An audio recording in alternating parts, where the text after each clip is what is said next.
All right. So, new directive. Not direction, directive. Is that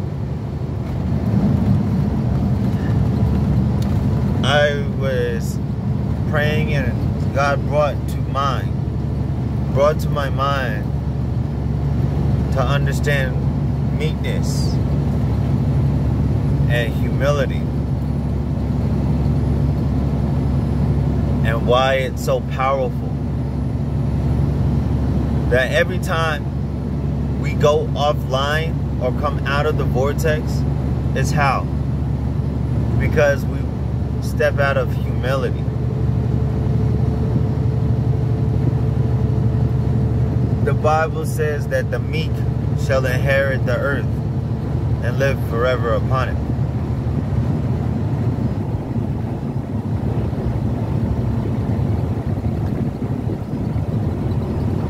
And that's being teachable. Those are humble-hearted people. That's meek people. And Jesus said, or in the Bible it was said that God is close to those who are lowly in heart. So what that means is that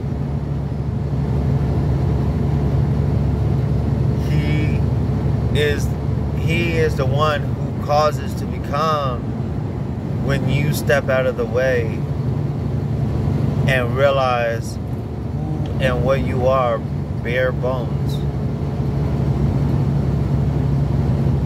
So the closer you are to that, the more power is yielded through you.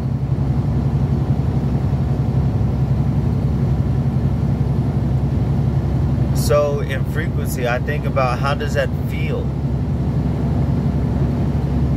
You can feel good. You can feel comfortable.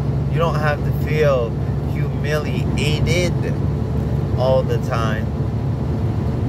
But there's something to extract out of it. And that what you extract is that you're in need. This is why mercy is greater than sacrifice.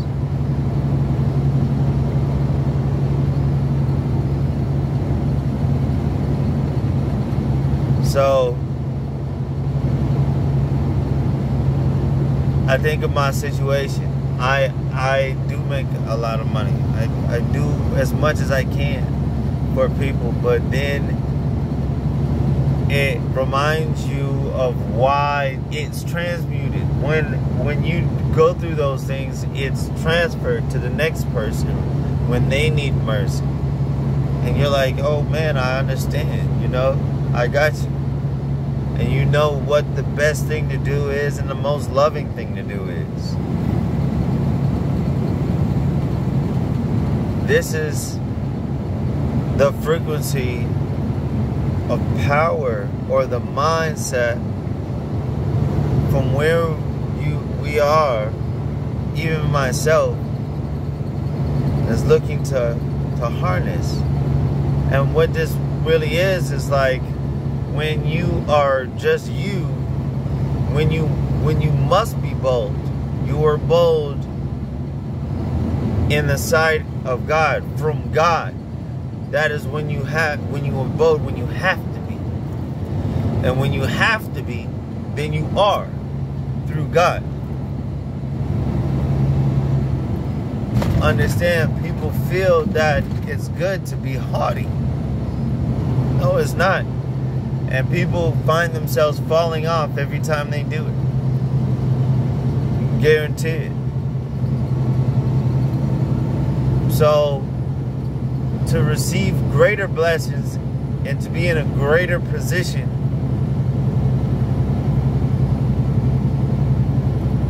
you have to maintain humbleness and continue serving people who are in need. Because you are always in need. Not even when you have these things that you're in need. You ask, how do you do that? I ask, how do I do that? How do I have all this money and yet stay in need? Well, my position, I do make money, but it doesn't always seem like it. Like, that's my bed, and, you know, I have so many clothes, and, you know, at the same time, it's not like I have this grandiose thing. But it doesn't mean that I don't want to have those things. But if we do have those things,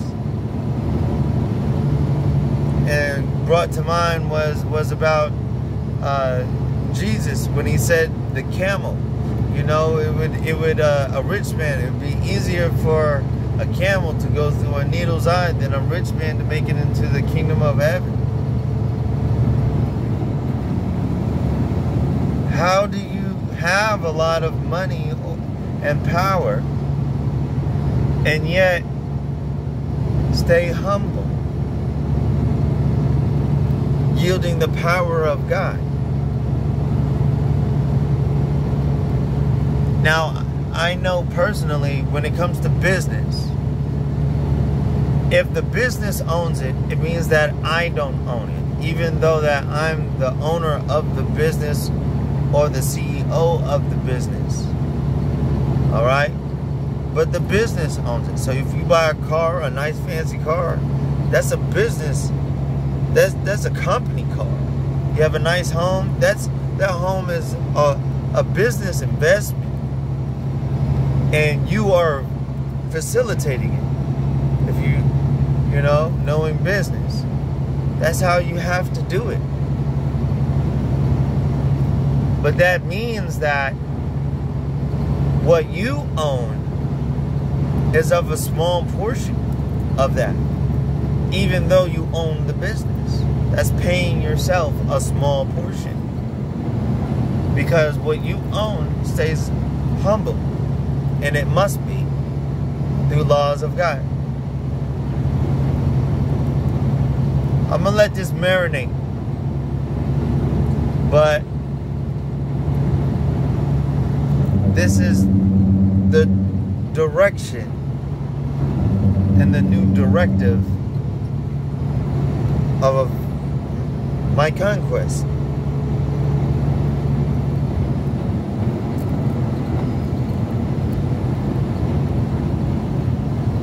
And it just so I know, I will have a lot of things. I will have a lot to be able to serve. That's the truth. And just so you know, that having these things is, I'm only able to have these things if I'm using these things to help uplift others. And that's just the way it is. And that's just the way it is. Oh yeah. Yo, hold it down.